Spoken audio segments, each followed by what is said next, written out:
네, 안녕하세요. 논준보연구소의 김상하 소장입니다. 참 오랜만에 동영상을 올리는 것 같습니다. 요즘에 온라인 특강 때문에 저도 너무 바쁜 생활을 보내고 있습니다.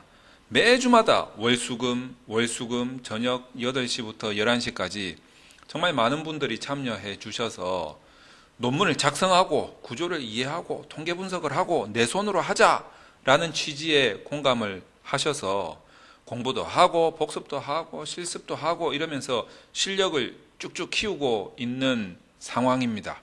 그러다 보니까 저도 요즘에 피로가 조금 쌓이는 것 같아요. 그래서 조금 시간이 날 때마다 휴식도 하고 사우나도 가고 이러면서 피로를 좀 풀고 있습니다. 자, 이제 정신을 조금 차리고 다시 동영상 강좌들을 열심히 한번 제작해서 올리려고 생각 중입니다. 자, 그러는 가운데 하나 이제 또 재밌는 이야기들이 들려와서 제가 말씀드리려고 하는 게 하나 있습니다. 어떤 거냐면 제 뭐 옛날에 어떤 모 학교의 통계학과 교수님께서 이런 말씀 하신 적이 있어요. 야, 나 힘들어 죽겠다. 내가 통계학을 정말 전공자고 내가 통계학과 교수인데 다른 학과에 논문 심사를 들어가면 이게 뭐 뻔히 틀린 것 같은데 그 학과에서는 다 맞는 걸로 그냥 그렇게 흘러가고 있고 나만 바보 된 것 같고 아무 말도 못 하겠고 남의 과 가가지고 뭐 이래라 저래라 뭐 감나라 판나라 이렇게 하는 것도 아니고 그러다가 보니까 그냥 속만 상해서 온다. 내가 두 번 다시는 내가 다른 학과 가가지고 통계 분석한 거에 대해서 뭐 이렇다 저렇다 말 안 할란다. 나 심사 안 할란다. 뭐 이렇게 하소연한 분도 계셨습니다. 자, 이게 보여주는 시사하는 바가 뭐냐라고 한다면 우리가 이제 기본적으로 통계라는 게 결국 이게 논문이 될 수는 없어요. 통계가 논문으로 될 수 있는 거는 통계학과에서 쓰는 논문이면 가능하죠. 자, 그런데 이제 일반적으로 다른 학과에서 다른 전공 하시는 분들이 쓰는 논문들은 다 그 학과 전공마다의 정체성이라는 게 있어요. 아이덴티티죠. 이 정체성에서 벗어나면 사실 그 학과의 본질이 깨어져 버리는 거죠. 그래서 일반적으로 전공을 하는 그 각각 고유의 학문마다 자기들이 지켜야 할 정체성이 있고 그들이 추구해야 될 학문적 본질의 가치들이 있습니다. 그 가치를 얻어내기 위해서 도구를 활용하죠. 그 도구가 통계라는 거죠. 통계 분석이라는 거죠. 그래서 이제 이 통계 분석이라는 것을 그 학문에서 추구하는 학술적인 본질의 가치를 얻어내기 위해서 통계학에서 이제 빌려오는 거죠. 도구를 빌려오는데 이게 이제 학문별로 그 특성에 따라서 이 통계학이라는 도구가 조금씩 그 학문의 특성을 반영하게 됩니다. 자, 그러다 보니까 우리가 뭐 흔히 서점만 가보세요. 서점만 가봐도 뭐 경영경제 통계 이런 게 있고요. 그 다음에 뭐 의학 통계 이런 게 있고요. 그 다음에 저 앞에 지금 책꽂이에도 꽂혀 있지만 뭐 사회복지 통계, 뭐 복지 통계도 있고요. 심리 통계도 있고요. 이 종류별로 그 학과의 특성을 반영을 해주고 있다는 거죠. 그러니까 이런 부분에 대한 기법들 또는 이 기법을 그대로 반영시킬 수 있는 소프트웨어들도 개발이 되고 있단 말이에요. 심지어는 질적 연구를 위한 질적 분석을 위한 소프트웨어도 개발이 되고 있다는 거죠. 뭐 개발이 벌써 됐어요. 뭐 나와 있거든요. 그러니까 우리가 요 시점에서 가만히 한번 생각을 해봐야 돼요. 뭐를 생각하냐면 정말 이 통계학을 전공하신 분들 있잖아요. 정말 잘해요. 제가 정말 두 손 두 발을 다 들 정도로 이 통계에 대해서는 정말 잘 하시는 분들이에요. 제가 그거는 인정하지. 그분들한테는 저는 상대도 안 되죠. 근데 중요한 거는 뭔지 아세요? 중요한 거는 이게 이제 이 학문에 반영될 때 나타나는 이런 그 본질적인 가치를 추구하기 위한 특성, 이 특성을 반영하기 위해서 통계학이 기존에 알고 계시던 통계학과의 전공자분들이 알고 계시던 거하고는 조금 다르게 나타나는 경향이 있다라는 거예요.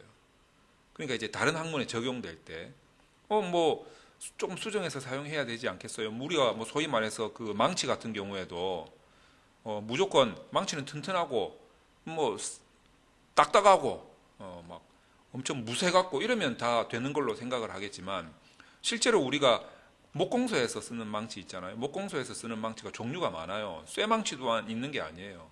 고무망치도 있어요. 고무망치. 나무 같은 거 찌그러지면 안 되잖아요.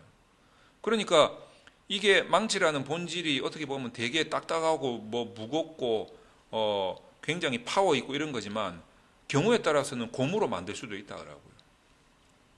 그러니까 이 통계도 마찬가지로 경우에 따라서는 변형될 수 있다라는 거죠. 우리가 이제 그런 부분에 대한 것을 알아야 되는데 이게 그 소위 말해서 이런 부분도 있어요. 어떤 교수님들은 통계학과 교수님들은 다른 학과에 논문 심사하러 갈 때 초빙을 할 거 아니에요. 다른 학과에서 통계학과 교수님 저희 학과에서 논문을 썼는데 통계 분석을 했거든요. 이 부분만 좀 봐주세요 하면 딱 정해놓고 가요. 제 가긴 가는데 저는 숫자밖에 모릅니다. 이렇게 하고 간단 말이에요. 그런 경우들이 있단 말이에요. 그러니까 이제 이분들은 숫자에 대해서는 뭐 도가 튀는 사람들이죠. 근데 중요한 거는 이제 요 학문별 아이덴티티, 정체성을 반영하는 그 논리라든가 그 학문적인 추구하는 본질이라든가 이런 부분을 가지고 숫자로 다이렉트로 다 들어 밀어버리면은 여기서 추구하는 게 추구가 될 수가 없다라는 거예요.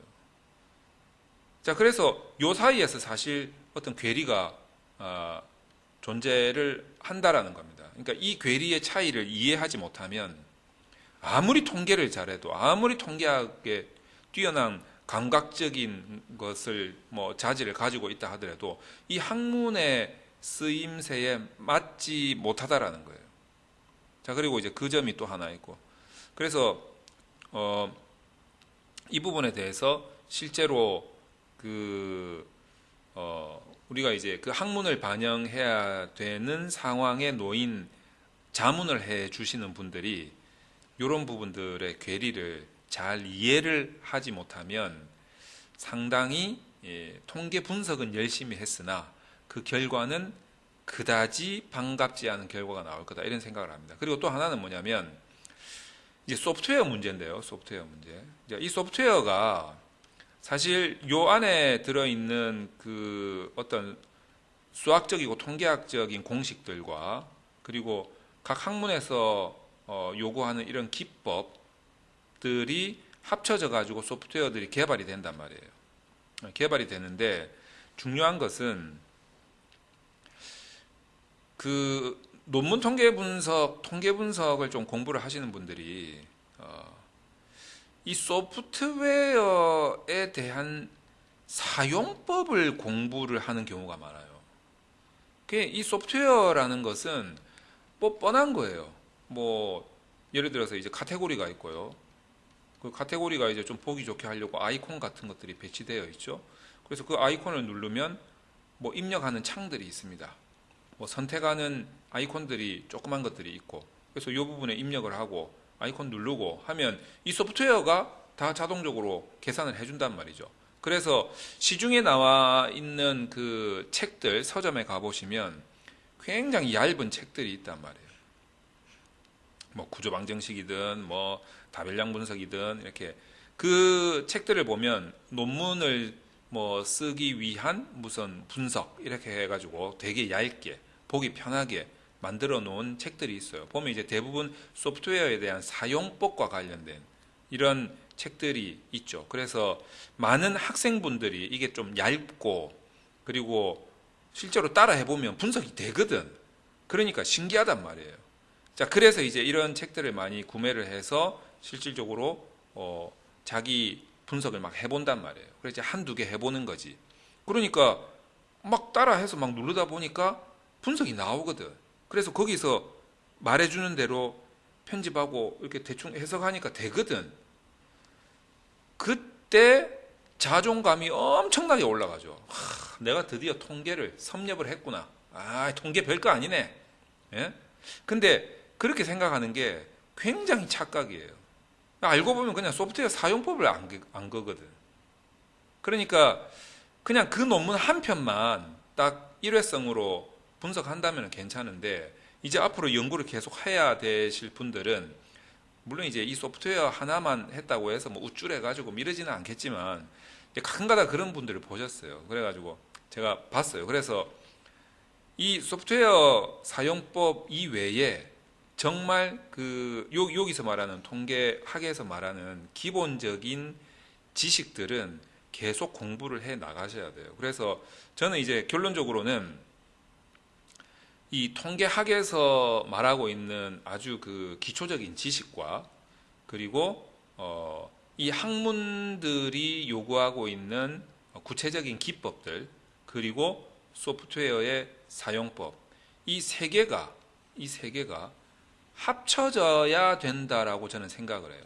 그러니까 이 세 개를 다 이해를 하고 이런 괴리들을 극복을 해야만 정말 논문 통계 분석을 잘할 수 있는 사람이 되지 않을까라는 생각이 듭니다.